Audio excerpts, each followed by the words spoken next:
Section 8.2 is all about quadratic functions in standard form. We've already looked at them a little bit in standard form, but we've also seen them in factored form. This whole section is going to deal with things we can find out about them while they're in standard form. So let's go through some terminology first. Standard form of a quadratic function is when a quadratic function is written in the form f of x equals ax squared plus bx plus c, and a cannot be 0. So there has to be this x squared term. Now remember, this f of x also kind of means like y. So y equals this amount. That'd be a standard form. A parabola, it's the shape of the graph. It's a U-shaped graph that is graphed when you have a quadratic function. And if that a value is going to be bigger than 0, so it's positive, it opens up like this one. If our a value is negative or less than 0, our parabola opens down like this one. Line of symmetry is a vertical line that divides a parabola in half, and it forms mirror images. So I want to go back and look at these ones real quick. I can draw, I'm going to use a blue line. How about? I can draw a blue line right here that cuts this parabola exactly in half, and it creates a mirrored image there. That is the line of symmetry. It goes right through the exact middle of that parabola. So that would be our line of symmetry. It's that line that goes through the exact middle of the parabola, cuts it in half, and makes a mirror. The equation for that line is x equals negative b over 2a. That b and that a are the values found in standard form. So remember, it's the ax squared plus bx plus c. Here's that a, here's that b. So x equals that amount would make one of these vertical lines. Here we have x equals 0, and again, x equals 0 as those vertical lines. Vertex is the point where the parabola intersects its line of symmetry. It's kind of like the corner point or the starting point. If we go back and look at these ones, I can see my vertex is right here and right here. It's that starting point of the whole parabola. The coordinates, the x-coordinate is going to be that negative b over 2a. Has to be because it sits on that line. To find the y-coordinate, you plug that x value back into the equation and solve for it. Whatever it comes out with, that would be your y-coordinate. That'll always be the corner point or that vertex of the parabola. Now every parabola either has a minimum or a maximum. It depends on whether or not it's opening up or down. In this parabola, we have a minimum. We have a lowest value right here, and that's 0. Y equals 0 right here. Because this parabola is opening up and goes everywhere above that, that means this is the lowest point or a minimum. On the other side over here, this value is a maximum. We have all of these points lower than it, so this is the highest point or the maximum. Again, that is also y equals 0 there.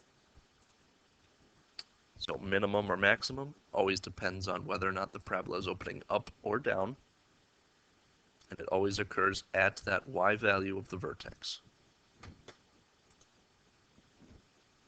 Here's a quick concept summary of graphing quadratics in standard form. The line of symmetry, remember, is that x equals negative b over 2a. Use that x value as the x number in your vertex. Plug it into y equals ax squared plus bx plus c. So plug it back into the equation to find y. That'll give you your 2 points, x and y of the vertex.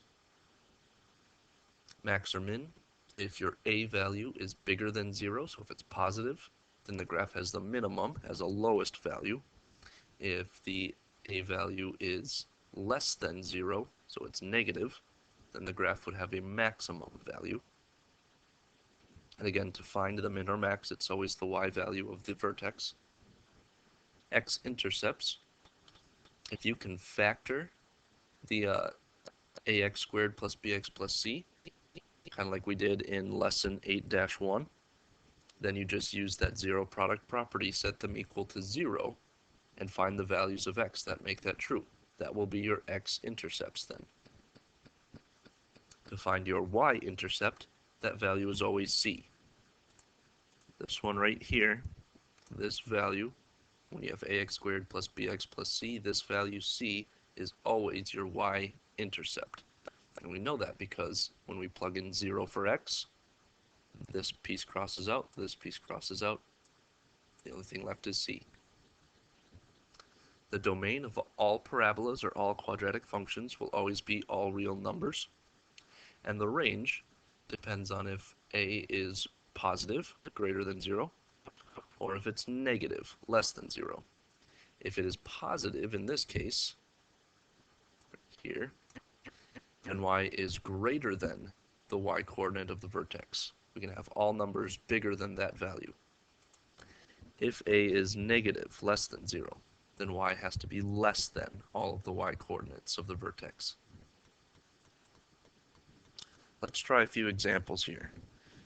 Example 1, we have the equation y equals x squared minus 4x plus 5. If we need to write the equation for the line of symmetry, now remember, the line of symmetry is that line that cuts it exactly in half and goes through the vertex. So we can see it on the graph as being right here. This is our line of symmetry. Now, if we didn't have the graph right in front of us to look at, this is where we'd have to use that negative b over 2a. Negative b over 2a. In this case, our b value is negative 4. Our a value is 1. There's nothing out in front of this. So we'd have negative 4, which would make a positive 4, over 2 times 1. 2 times 1 is 2, so we'd have 4 over 2, which equals 2. So we would say x equals 2. We can see on our graph it does, actually. This is the vertical line, x equals 2. That's making that axis of symmetry, the line of symmetry. Determine the coordinates for the vertex. Now that we know that our x value is 2, we can just plug that back into the equation up here. Get rid of these. We would say 2 squared makes 4, minus 4 times 2 is 8, plus 5. 4 minus 8 is negative 4, plus 5 equals positive 1. This would be the y value. This would be the x value. So our vertex is at 2, 1. And again, we can tell just from the graph. We're over here at 2 over 2 up 1. Right here is in fact our vertex. That's our corner point, 2, 1. State the domain and the range of the function. Well, again, our a value is positive, so we can see on this graph that we're opening upwards, going everywhere above it. Domain will always be all real numbers. We can plug in any number we want for x, and all of them will be true. We can't get any y value, though. We can't get any y values below here. So our range would actually be y is greater than or equal to 1. We can see it starts here at 1, and all of these numbers above it, 2, 3, 4, 5, 6. We have all of those y values. We don't have anything below it, though. So that would be the domain and range of this function.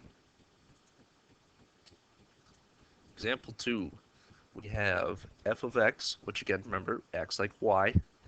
F of x equals negative x squared minus 8x minus 13.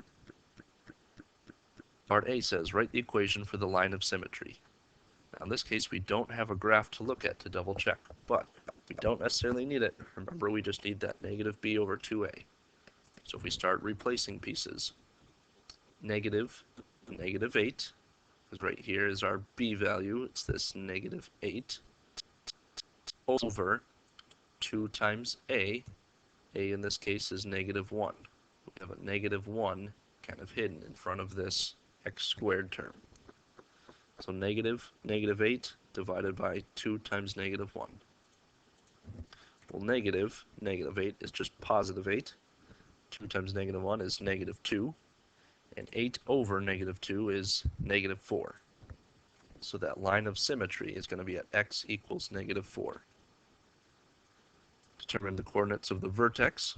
Well, we're just plugging this value back into our equation up here. So when we do that, I'm going to replace f of x with y, so we're going to get a y value in the end. Negative 4 squared minus 8 times negative 4 minus 13. We just replaced negative 4 everywhere we saw x. Spelling that out a little more, negative 4 squared is 16, so we have negative 16 minus 8 times negative 4 is negative 32, so we have minus a negative, which I'm going to replace right now with adding. Minus a negative, it means add. So negative 16 plus 32 minus 13. Negative 16 plus 32 is 16. So then 16 minus 13 makes 3.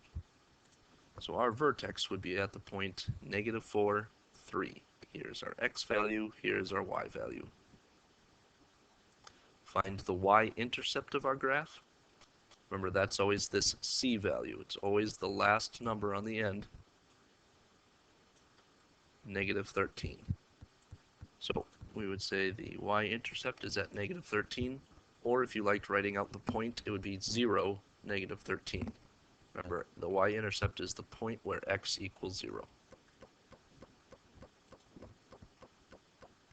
Example 3, we've got y equals negative 2x squared plus 4x plus 1.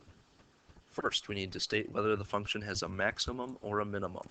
Well, in this case, a, this first value out front, we've got a negative 2. A is negative, which means the parabola is going to be opening downward.